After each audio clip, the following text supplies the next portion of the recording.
Hello students, welcome back to our YouTube channel. आज हम लोग जो चैप्टर पढ़ने वाले हैं बड़ा बड़ा ही इंटरेस्टिंग और मेरा फेवरेट चैप्टर है। ये चैप्टर आपको क्लास 12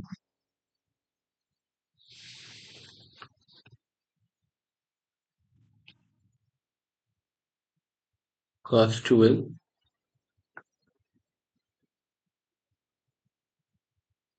बीकॉम और इवन सीए सीएस और सीएमए के तो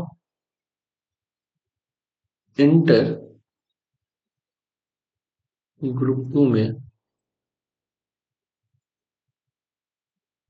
दो पेपर में है, कॉर्पोरेट अकाउंट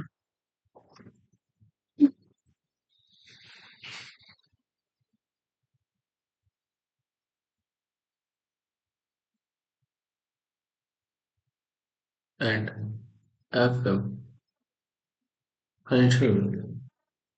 आखिर क्या है ये चैप्टर? ये चैप्टर है, नाम है चैप्टर का cash flow statement. Cash flow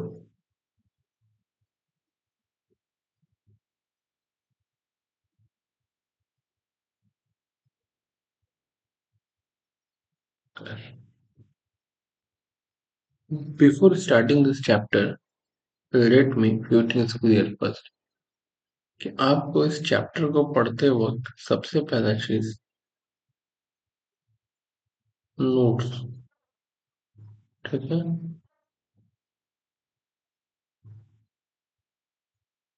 notes को नोट डाउन करने की जरूरत नहीं है, पहला बात।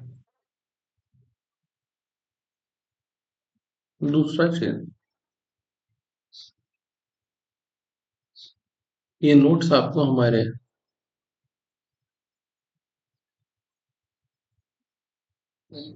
टेलीग्राम चैनल पे मिल जाएगा और टेलीग्राम चैनल का लिंक हमारे डिस्क्रिप्शन में आपको। तीसरा, आपको कहीं भी कोई डाउट होता है या तो आप कमेंट कर लो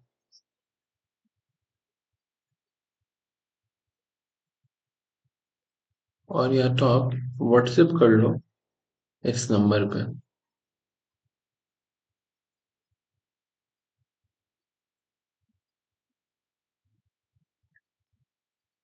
एज सुन एज पॉसिबल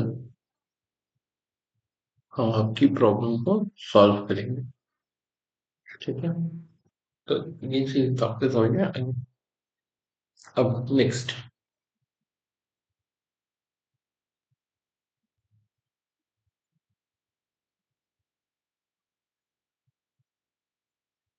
जब हम लोग कैश फ्लो चैप्टर का बात करते हैं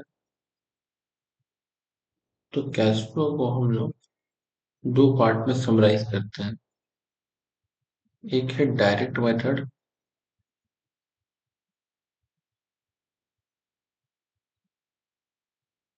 और एक है इनडायरेक्ट मेथड,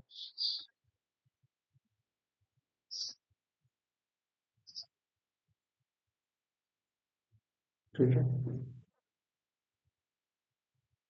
अब हम लोग सबसे पहले आज जो मेथड टारगेट करेंगे वो मेथड है indirect.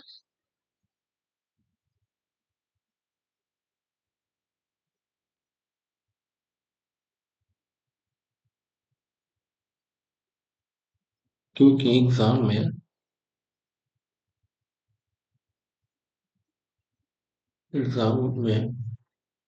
Most of the time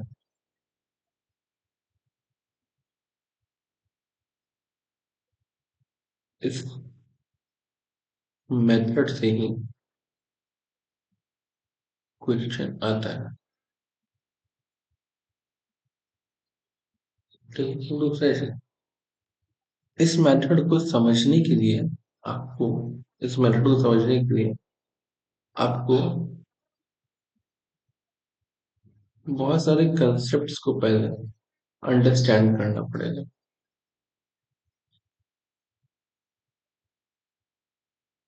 then आप प्रैक्टिकल प्रॉब्लम सम्स सॉल्व कर सकते हैं।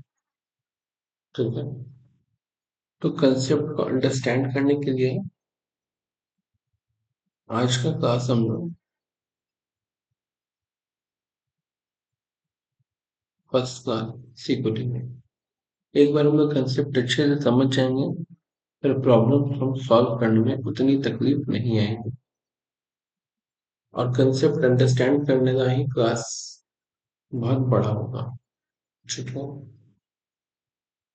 तो चलिए शुरू करते हैं। टॉपिक है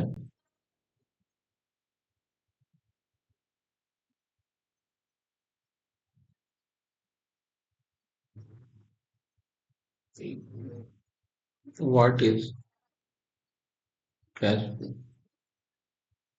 टेंशन मत लीजिएगा, इतने ज्यादा थ्योरेटिकली हम लोग नहीं भी पढ़ेंगे कैश फ्लो को। हम लोग जो पढ़ेंगे प्रैक्टिकल अप्रोच पढ़ेंगे। बट जैसे जैसे थ्योरी कुछ कुछ पोर्शन पढ़ेंगे हम लोग को क्लैरिटी मिलते जाए।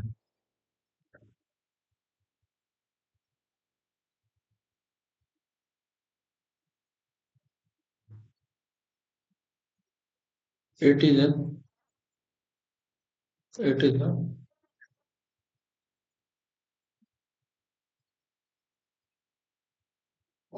स्टेटमेंट। ये क्या है? स्टेटमेंट है, not an account. Cash flow statement, cash flow एक तरह का स्टेटमेंट है, कोई अकाउंट नहीं। वी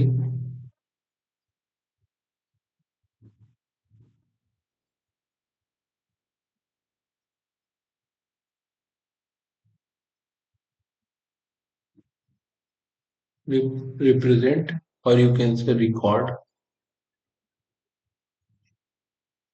all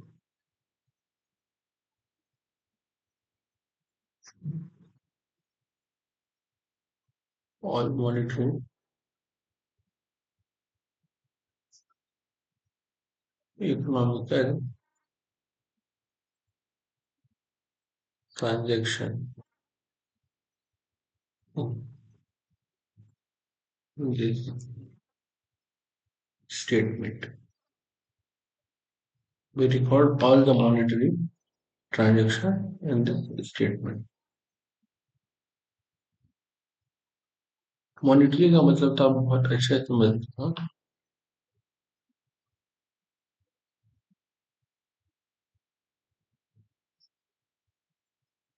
मीन्स कैश और बैंक से जितना भी ट्रांजेक्शन हुआ होता है हम लोग उसको रिकॉर्ड। ठीक है, इसी चीज को हम लोग कैश फ्लो बोलते हैं। अब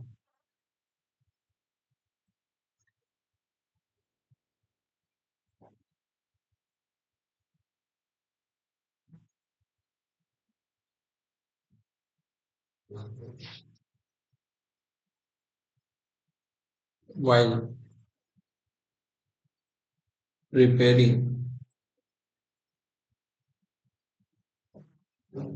cash flow,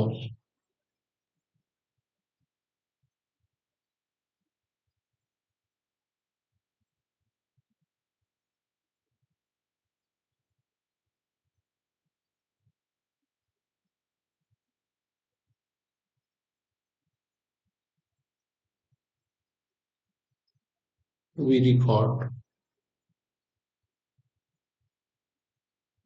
inflow and outflow. ये इनफ्लो और आउटफ्लो क्या होता है? इनफ्लो का मतलब होता है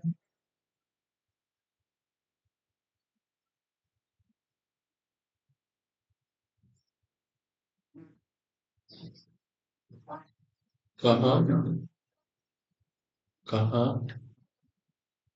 से पैसा आया। और आउटफ्लो का मतलब होता है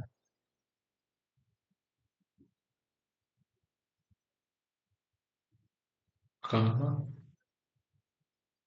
कहाँ पैसा गए। ठीक है। इनफ्लो का मतलब होता है कहाँ कहाँ से पैसा आया। आउटफ्लो का मतलब होता है कहाँ कहाँ पैसा गया। अब मैं आपको कुछ एग्जांपल देता हूँ।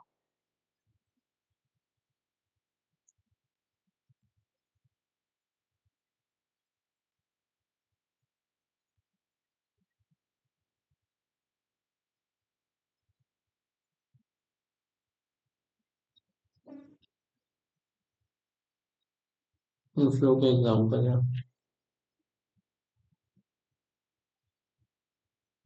Sales of assets. वो एसेट्स क्या क्या। Property plant equipment. यानी कि सरल भाषा में बोला जाए तो फिक्स्ड एसेट्स। पीपीई का मतलब ही क्या होता है। Fixed assets. आप अगर कोई भी एसेट्स अगर बेचोगे तो पैसा आएगा। दूसरा,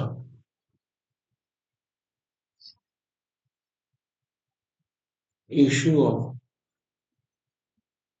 शेयर कैपिटल और डिवेंचर।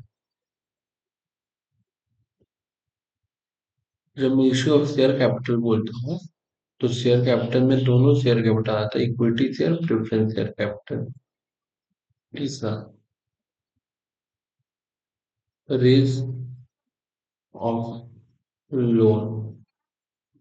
ठीक है। Received from debtor. ये तो सीधा सीधी अप्रोच हो गया। ठीक है। कि जहां से हम लोग को पैसा मिलता है, इसको हम लोग कहते हैं इनफ्लो। अब जरा आपको बात बताते हैं आउटफ्लो के बारे में और उसके कुछ एग्जाम्पल देते हैं। आउटफ्लो का मतलब कहाँ कहाँ पैसा गया।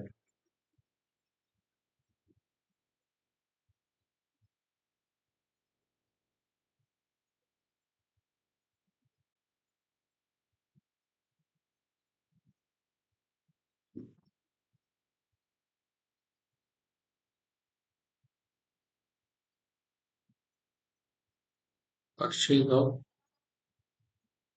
Assets.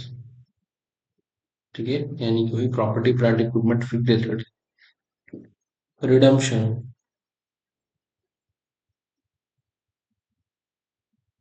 Of debenture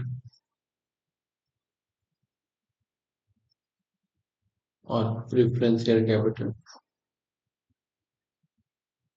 by back of equity share capital paid to creditor. Repayment of loan. इसके अलावा और भी बहुत है, जैसे कि आप ये बोल सकते हो कमीशन। इनफ्लो में कमीशन रिसीव्ड, तो ये आउटफ्लो में जाएगा कमीशन पेड।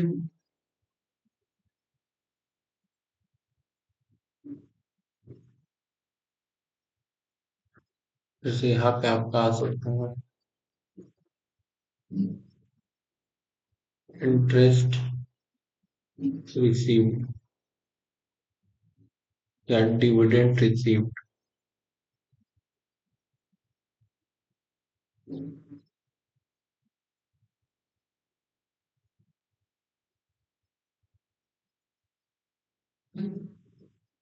इंटरेस्ट रिसीव्ड और इंटरेस्ट पेड।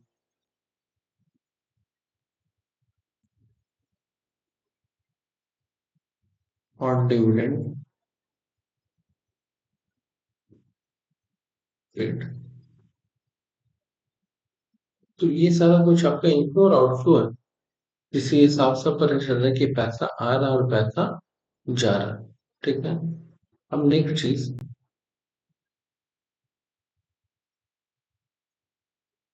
कि आपने दो कंसेप्ट समझ लिया कि इनफ्लो और आउटफ्लो क्या होता है। अब क्या, जब हम स्टेटमेंट बनाएंगे तो लाइन से सारा इनफ्लो लिख देंगे फिर लाइन से सारा आउटफ्लो लिख देंगे, क्या ऐसे सॉन्ग बनेगा? आंसर है बिल्कुल नहीं।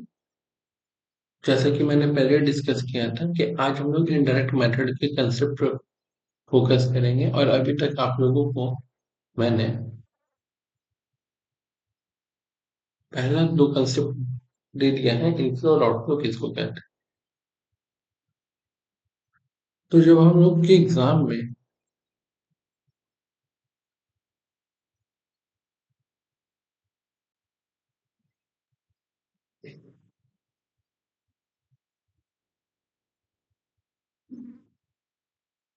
कैश फ्लो प्रिपेयर करने के लिए बोला जाएगा, या कैश फ्लो स्टेटमेंट बनाने के लिए, तो हमारे सामने बैलेंस शीट होगा। हमारे सामने बैलेंस शीट होगा। अब बैलेंस शीट दो तरीके से होता है, वर्टिकल और हॉरिजॉन्टल। ये आपको पता है। वर्टिकल और हॉरिजॉन्टल का मतलब क्या होता है? पता है बैलेंस शीट। वर्टिकल का मतलब कि पहले आपके पास इक्विटी एंड लायबिलिटी होगा। ठीक है।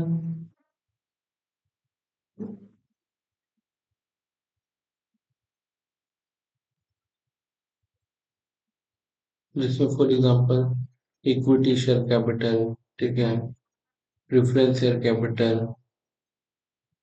लोन, और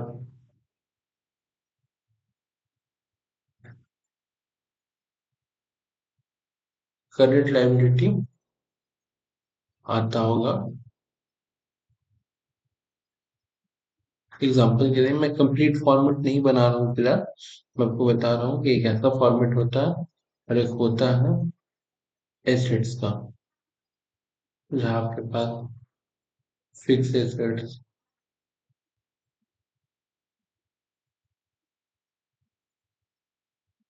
और करंट एसेट्स ये होता है। ठीक है।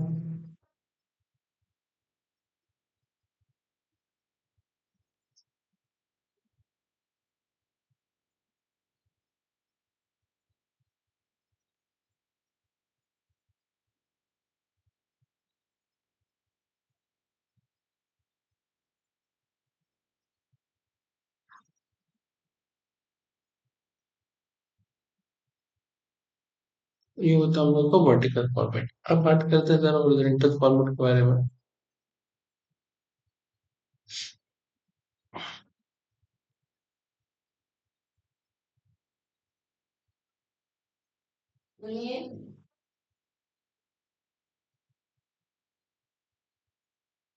यहाँ पे ऐसे होता है, लाइबिलिटीज होती है, अमाउंट होता है, एसेट्स होता है, और अमाउंट होता है। एसेट्स में आपका जैसे फिक्स्ड एसेट्स और करंट दोनों एसेट्स होता है। यहाँ पे मान लो आपका शेयर कैपिटल होता है,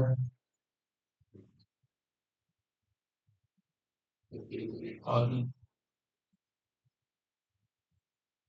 करंट लाइबिलिटीज होता है।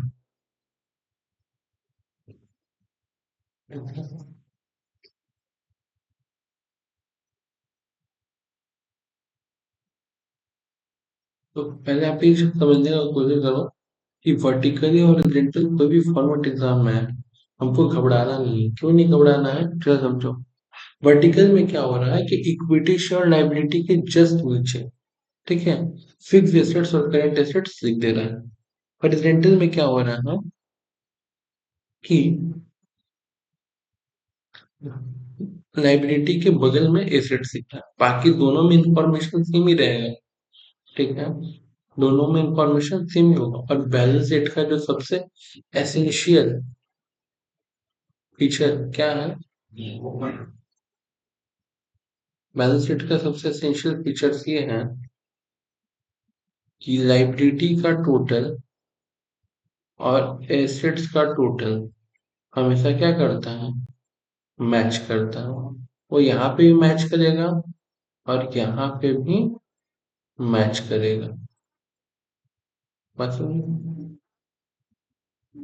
दोनों जगह ही मैच करेगा, लाइबिलिटी और एसेट्स दोनों का टोटल। ठीक है, उसके लिए आपको टेंशन नहीं लेना है। और एग्जाम में कोई सा फॉर्मूला बना के दे, उससे आपको डरना नहीं है, लगभग मतलब सेम ही है। अब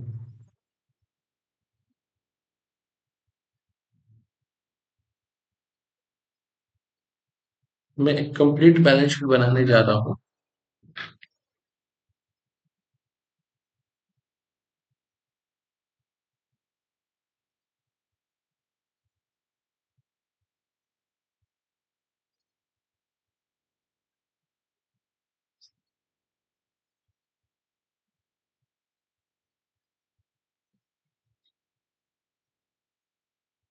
सबसे पहले जाता है इक्विटी शेयर कैपिटल, फिर प्रेफरेंस शेयर कैपिटल, फिर debenture,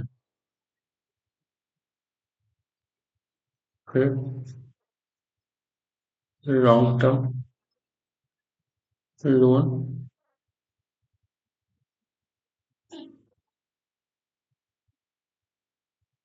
short term loan,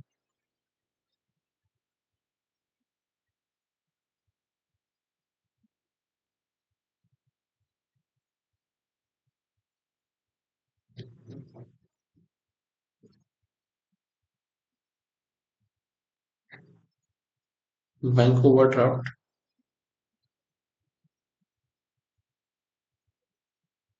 creditor,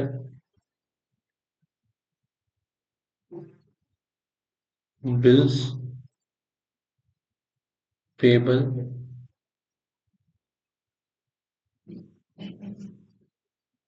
outstanding,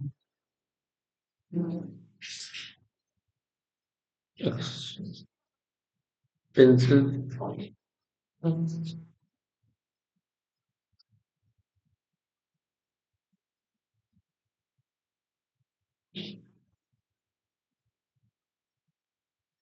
provision for taxation, proposed dividend already. ठीक है, फिर आ गया ये सारा शीट ऑडिट है।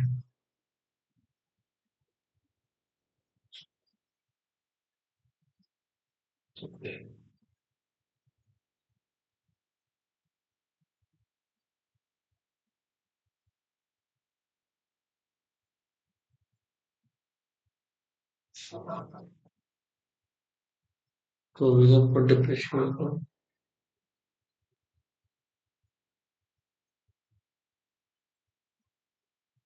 Provision for bad and doubtful debtor. आपको करीब करीब लाइबिलिटी साइड में इतना आइटम देखने को मिलता है। अब हम चलो एसेट्स में आते हैं।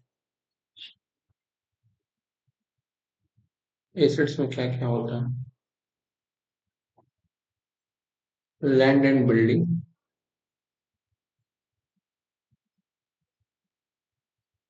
Plant and machinery,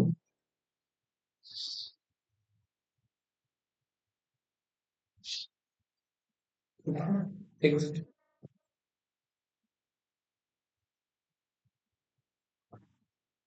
furniture and fixture,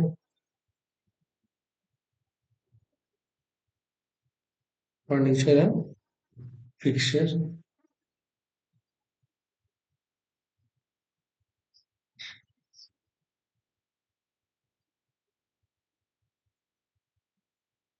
goodwill, investment,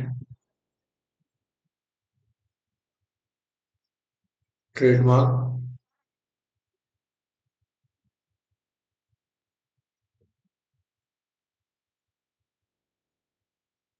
copyright,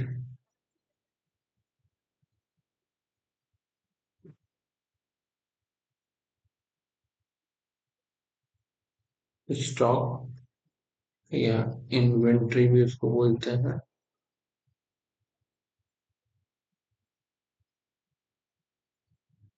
debtor, bills receivable,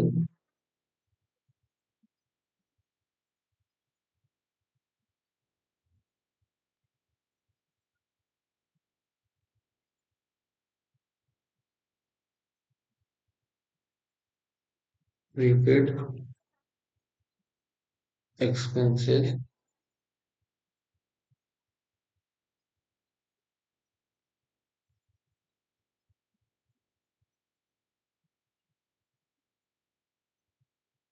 cash in hand,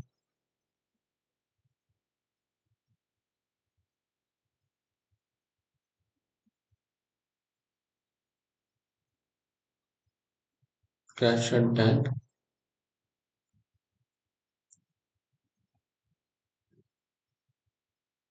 marketable security,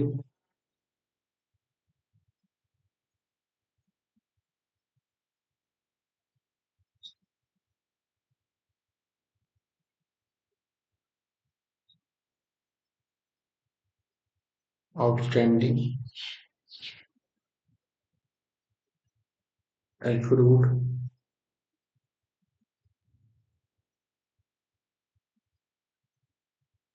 income.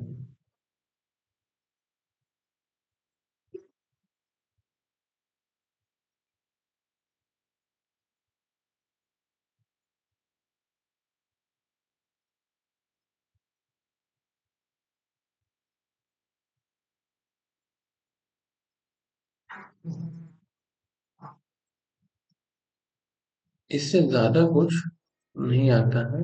ठीक है। अब जो मैं यहाँ पे लिखने वाला हूँ लाइब्रेरी में, बहुत इंपॉर्टेंट चीज है, वो है रिजर्व एंड सरप्लस। इसमें आ जाता है आपका जनरल रिजर्व, ठीक है,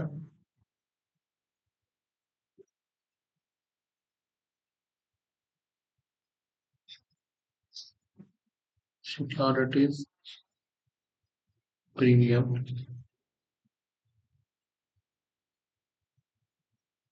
कैपिटल रिजर्व,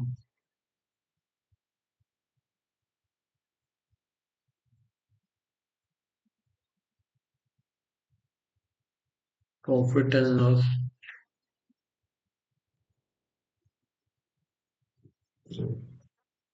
ये होना चाहिए। तो आपको इस बैलेंस शीट के माध्यम से ही पूरे सम्स को कंप्लीट करना होगा। मैंने लगभग जितना आइटम आता है बैलेंस शीट में वो सारा आइटम यहाँ पे मेंशन कर दिया। अब आपको बता दूं, बैलेंस शीट खुद को चार पार्ट में क्लासिफाई करेगा।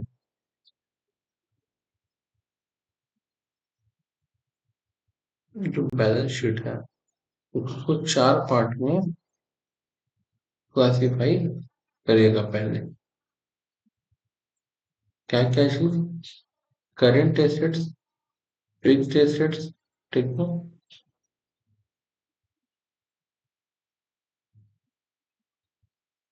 करेंट लायबिलिटी, और ऐसा पकड़ा चलो फिक्स लायबिलिटी। हालांकि फिक्स लायबिलिटी वो कोई वर्ड होता नहीं, but fix liability mean to say कि लॉन्ग टर्म लायबिलिटीज का बात यहाँ पे हो रहा है। तो चार पार्ट में बटेगा। तो सबसे पहले इंपॉर्टेंट चीज है कि किसको किसको करंट एसेट्स बोलते हैं, हम लोग उसको साइड कर लें, ठीक है।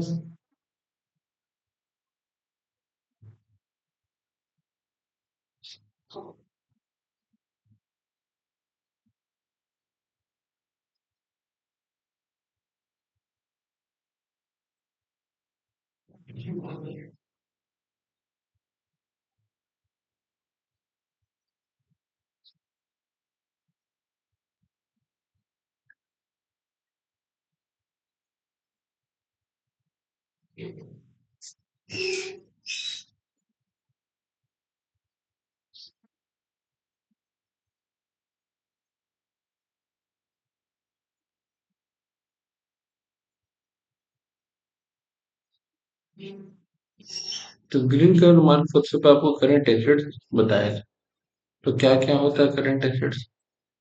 Stock, debtor, bill receivables, prepaid expenses, ठीक है, आउटस्टैंडिंग इनकम। अब जिन बच्चों को लगता है कि भैया cash in hand, cash at bank और मार्केटेबल सिक्योरिटीज भी तो करंट एसेट्स का पार्ट होता है, ठीक है, बट जिस वक्त हम लोग कैश फ्लो बनाएंगे, हम इन तीन करंट एसेट्स को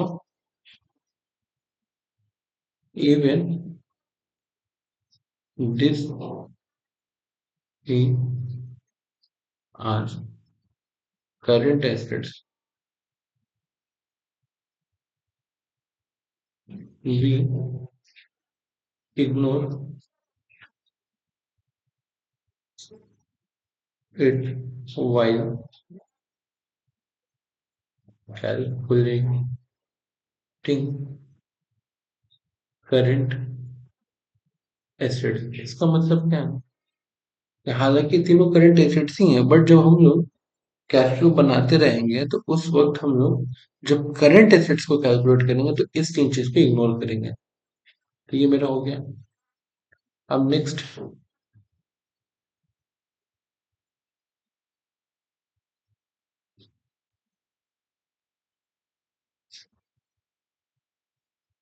rate pen mark reflect current liabilities, ठीक है। आइए,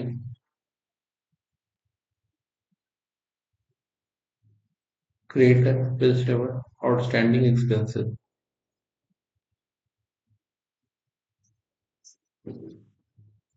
prepaid, provision for bad and doubtful debt, ठीक है। This,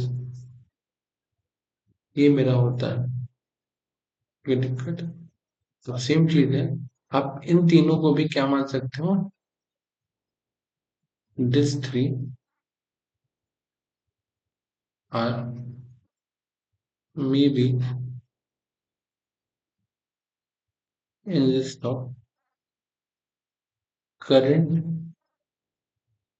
liability, but while calculating current liability we should ignore this.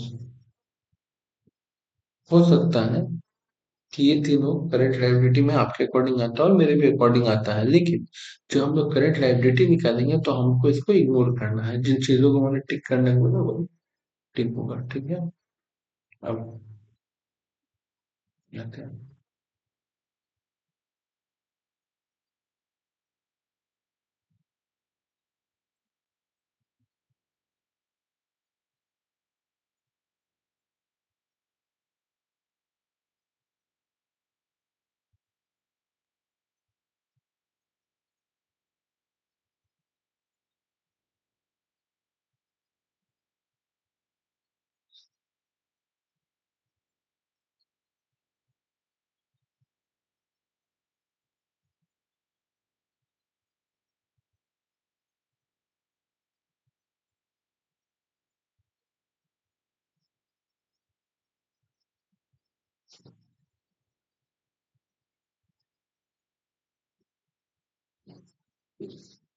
तो इसके माध्यम से हम लोग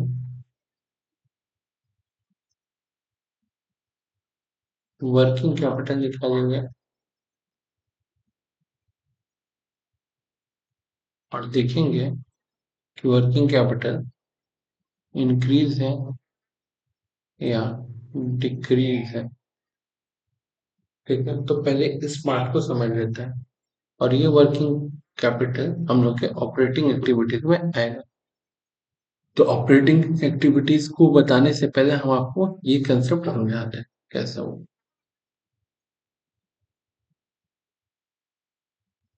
कैश फ्लो बनाने के पहले आपको बनाना पड़ेगा कुछ note.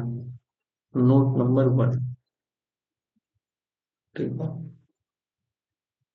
Note number 1।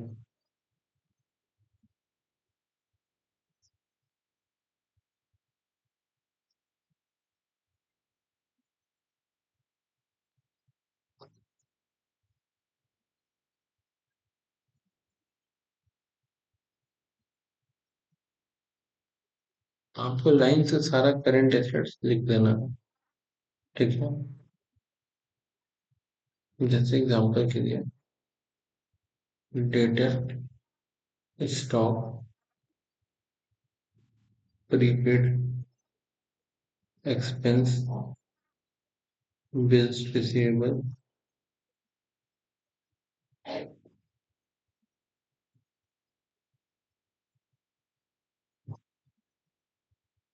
Bills receivable,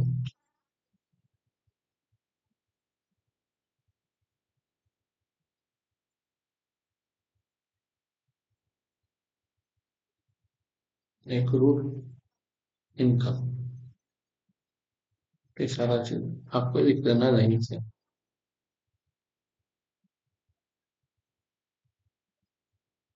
अब जब भी आप कैश फ्लो बनाओगे आपको लिखोगे 2 ईयर का अमाउंट दिखेगा, चाहे प्रीवियस ईयर लिखना और या करेंट ईयर। क्योंकि जैसे एग्जाम्पल मान लो 2010 और 11 दिया है, तो 10 हो गया प्रीवियस ईयर और 11 हो गया करेंट ईयर।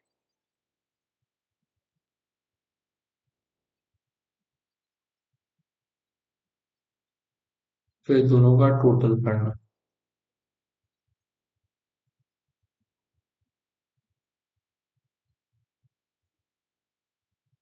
टोटल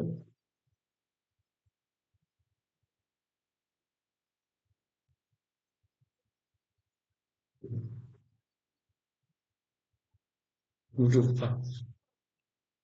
अब इसके जस्ट नीचे लाइबिलिटी लिखना स्टार्ट करना।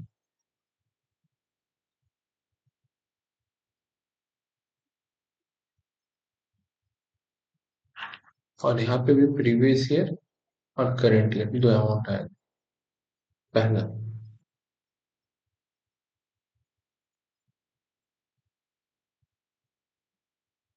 क्रेडिटर,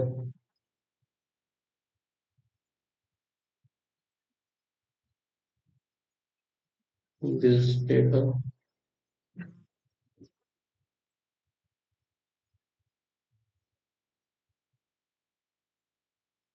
आउटस्टैंडिंग एक्सपेंसेस,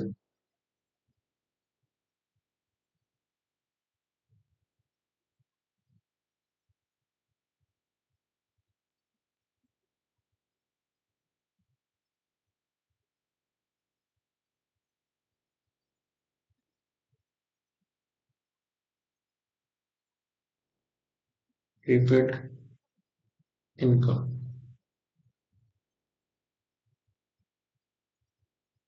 अब इसका आपको टोटल कर लेना।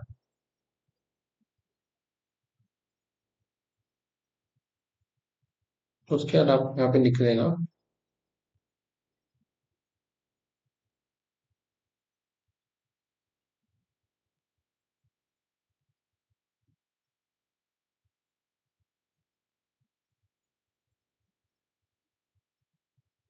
Working capital. ठीक है, कैसे लिख देगा ए माइनस बी।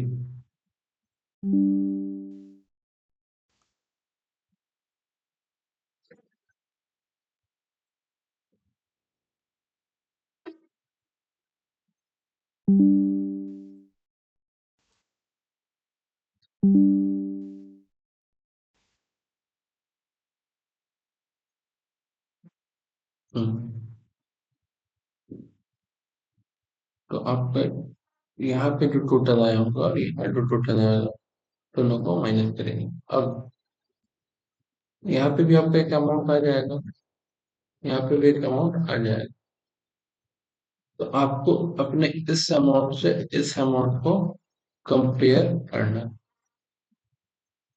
क्या करना है? कंपेयर करना।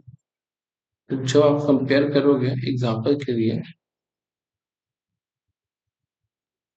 जब आप कंपेयर करोगे तो आपको ऑटोमेटिक पता चल जाएगा।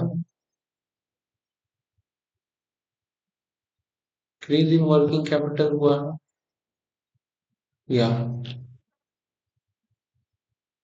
डिक्रीज इन वर्किंग कैपिटल हुआ, ये दो में से कोई एक होगा। ठीक है।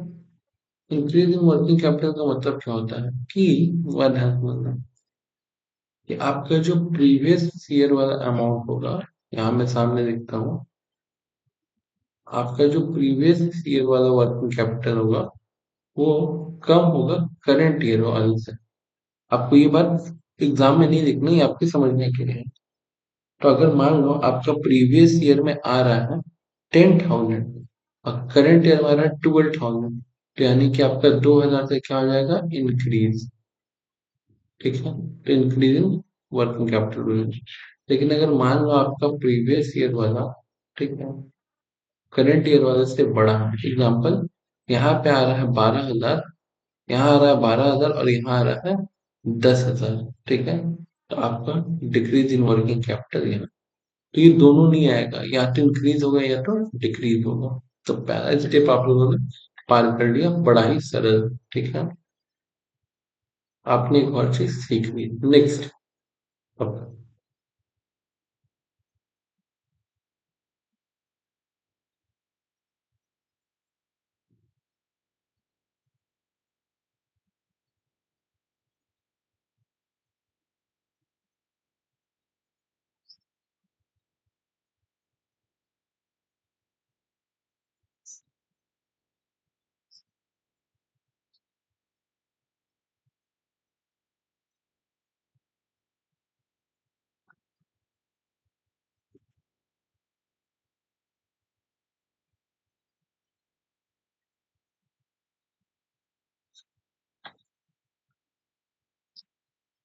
Cash flow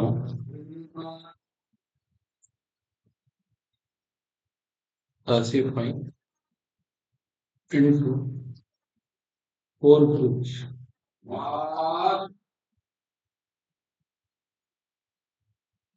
Group A, operating. Group B,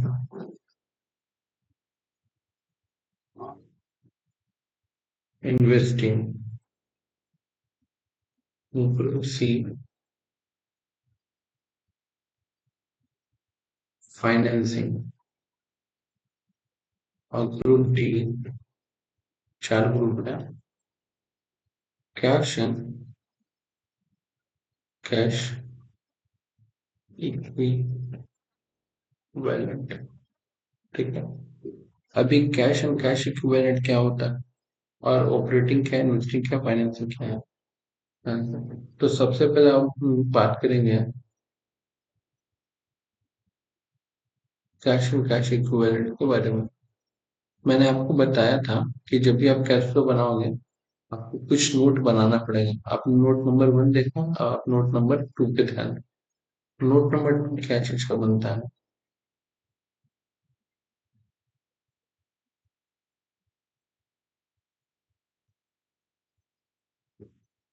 cash, cash equivalent कैसा होता है? Cash in hand, cash at bank,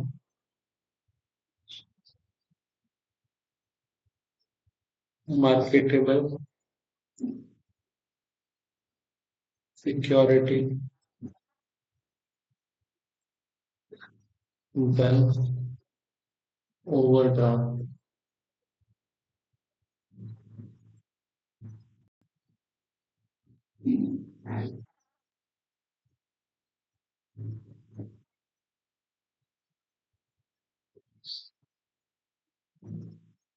previous year वाला ट्रिप देता है।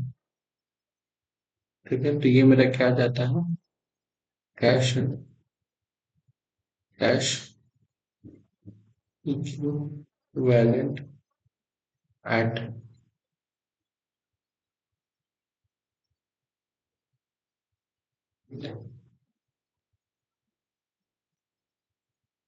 स्टार्टिंग,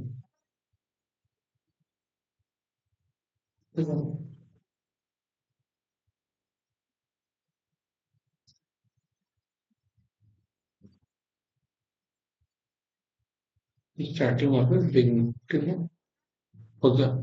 नोट नंबर 2 सीखे, अब आप समझ पा रहे होंगे कि मैंने इन तीनों को और यहाँ पे बैंक ओवरड्राफ्ट को क्यों इग्नोर किया था, क्योंकि मुझे कैश एंड कैश इक्विवेलेंट निकालना था।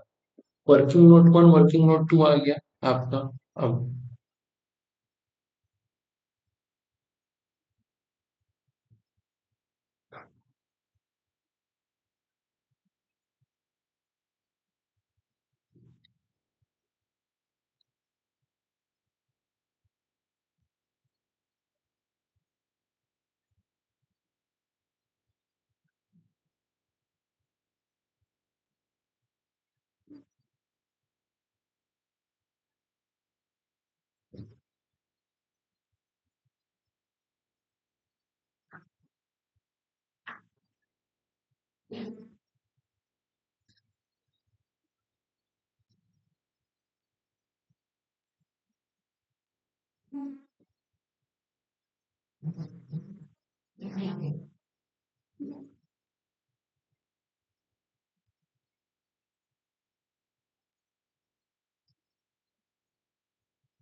चलिए थोड़ा सा दिक्कत हो रहा है।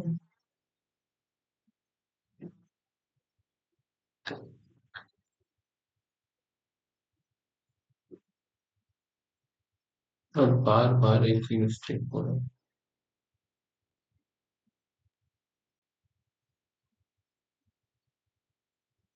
ऑरेंज पेन का मार्क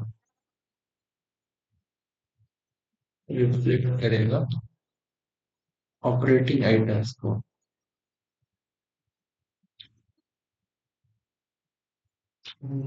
देखिए क्या क्या था हम लोग ऑपरेटिंग,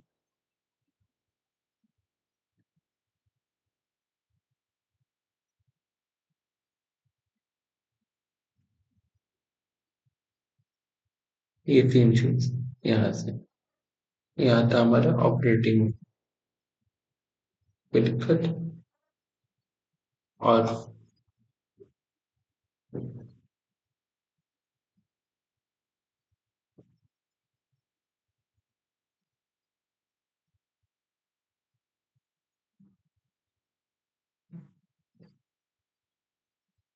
वर्किंग कैपिटल भी जब सॉल्व हो जाता है तो ऑपरेटिंग में आता है, इतना याद रखना।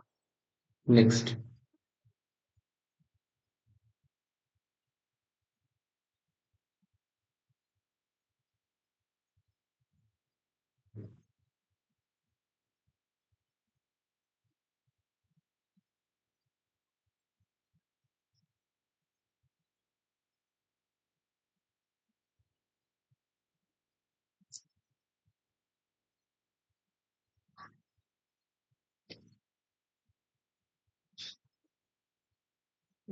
ये जितना भी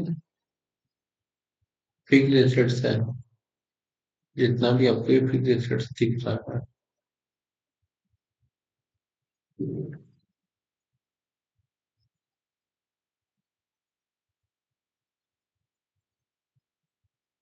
ये सारा का सारा फिक्स एसेट्स ये आता है आपका,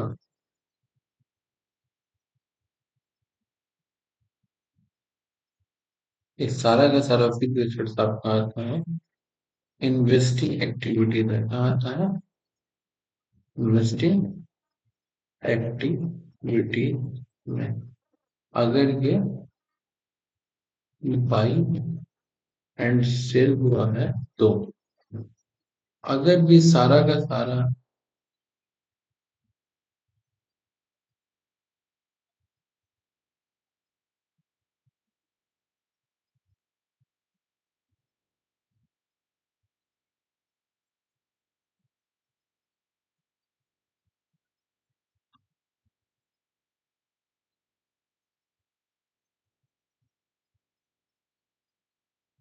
डिप्रिशिएशन हुआ है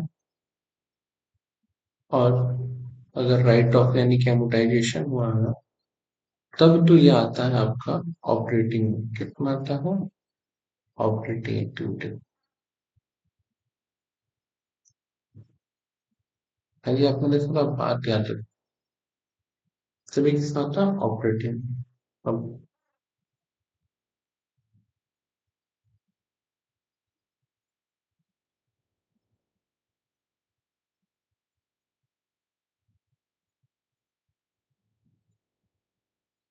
ये सारा आइटम आता है आपका फाइनेंसिंग एक्टिविटी में। किसका आता है? Financing activity. तो बैलेंस शीट जब भी आपको एग्जाम में सेंस मिले, आपको पहले कुछ ऐसे खुद के लिए क्लासीफाई कर लेना है। ठीक है कि जितना भी एसेट्स है वो इन्वेस्टिंग में आता है, जितना भी लॉन्ग टर्म लाइबिलिटीज है वो फाइनेंसिंग में आता है, जितना भी करंट एसेट्स है और रिजर्व एंड सरप्लस है वो सब ऑपरेटिंग में आ जाता है। Current assets, current liability. तो हमने दो वर्किंग नोट बना लिया था। अब मेरा काम क्या है, दैट।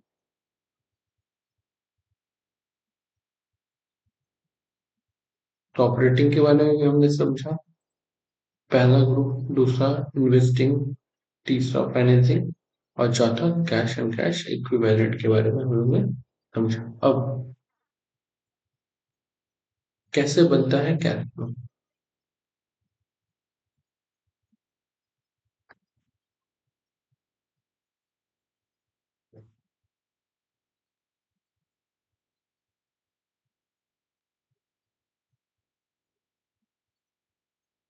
सबसे पहले लिखा जाता है net profit.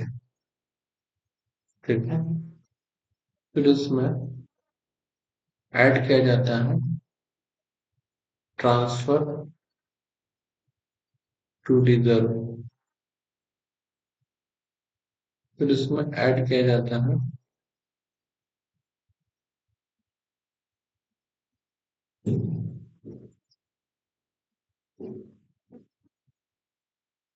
PL debit item और लेस किया जाता है पीएल क्रेडिट आइटम। फिर अगर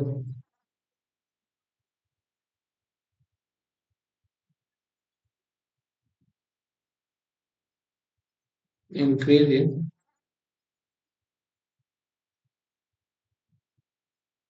वर्किंग कैपिटल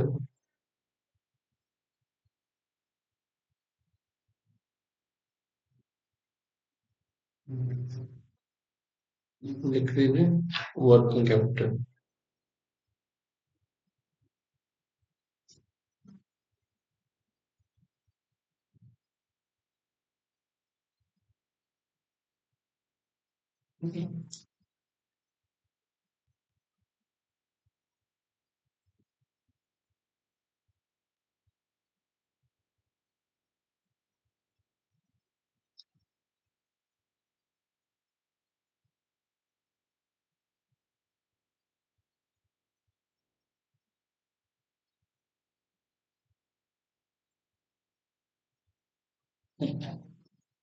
ये होता है पहले, होता है तुम लोग का। नेक्स्ट,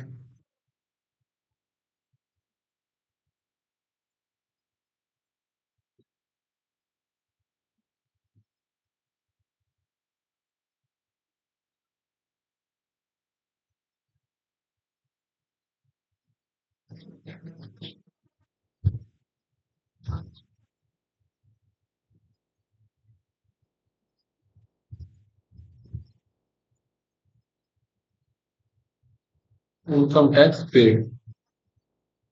इतना करने के बाद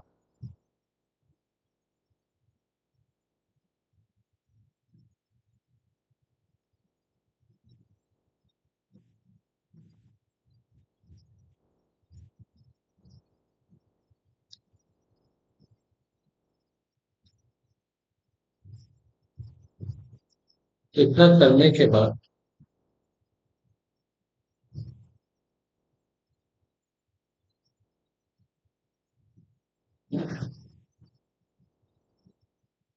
new cash generated from operating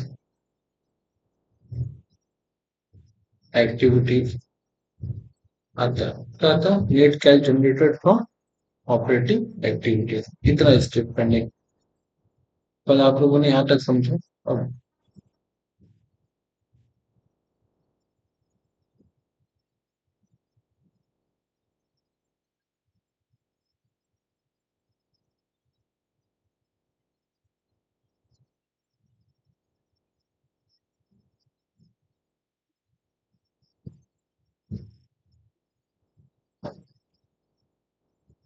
information,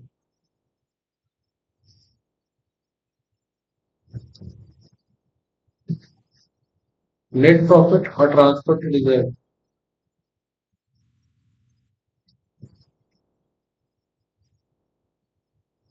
net profit कहाँ से लेंगे? बैलेंस शीट में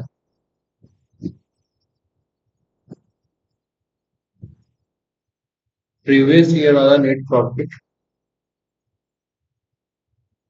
तो कंपेयर करेंगे करंट ईयर वाला नेट प्रॉफिट। ठीक है, यहाँ पे आपका देखो बैलेंस शीट में पीएल, इसको कंपेयर करेंगे। अगर पिछले साल से इस साल इंक्रीज हुआ है तो ऐड करेंगे, और अगर डिक्रीज हुआ है तो लेस करेंगे। कहने का मतलब है कि अगर मान लो इंक्रीज हुआ है तो सिर्फ 10,000 लिखने हैं, मान लो तो ऐसे नॉर्मल 10,000 लिखेंगे, डिक्रीज में ब्रैकेट में 10,000 लिखेंगे। ये ब्रैकेट आपको इंडिकेट करेगा जब आप कैलकुलेट करोगे कि आपको चीज माइनस करनी है। ठीक, नेक्स्ट सेम चीज आपका ट्रांसफर टू रिजर्व के लिए भी है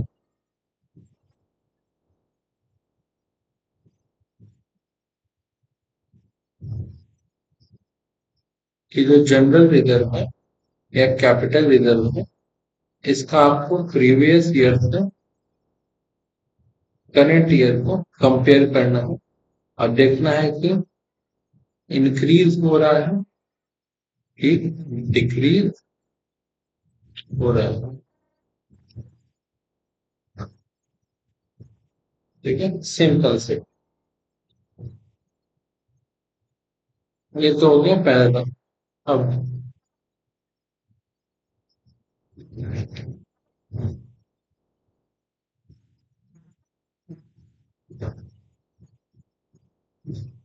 पीएल के डेबिट आइटम क्या क्या होते हैं मैं आपको बता दूं।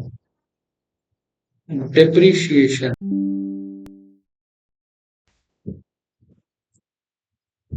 दूसरा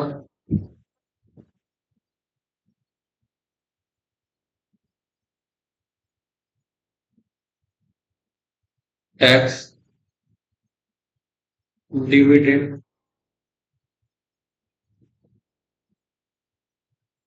interest, dividend payable, tax payable, interest payable और पेड जो भी कमीशन पेबल।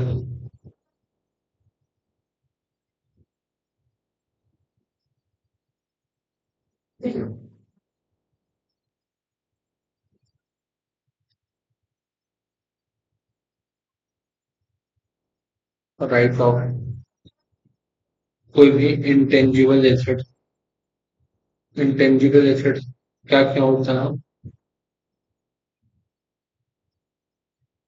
इंटेंजिबल एसेट्स क्या क्या होता है? ट्रेडमार्क, कॉपीराइट, पेटेंट, गुडविल, ये सब कुछ।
टीएल का क्रेडिट आइटम क्या होता है?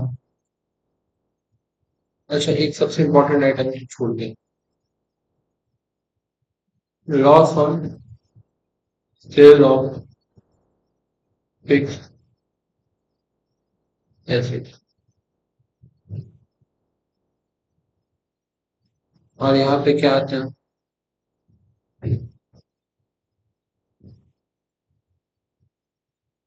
Dividend receivable,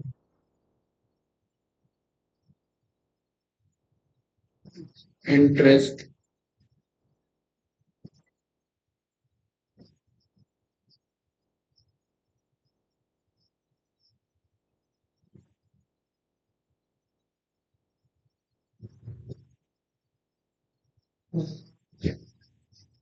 commission,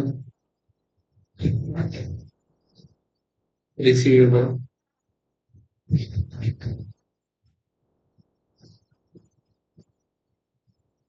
profit on sale of fix asset. ठीक है, तो सिंपल सा बात बोला जाए, तो अगर आपको पीएल अकाउंट याद होगा जो आपने क्लास 11 में फाइनल अकाउंट में लिखा था, तो उस पर दो साइड होता था, डेबिट और क्रेडिट। तो सारे डेबिट साइड और आइटम को जोड़ने पे पीएल का डेबिट आइटम आता है, और सारे क्रेडिट आइटम को जोड़ने पे पीएल का क्रेडिट आइटम आता है। ठीक है, तो नेट प्रॉफिट कैसा आएगा, ट्रांसपोर्ट रिजर्व कैसा है, ये सब पता चल जाए। तो आपको अब कैपेबल है, आप ऑपरेटिंग एक्टिविटीज बना सकते हैं। ठीक है, cash generated from operating activity.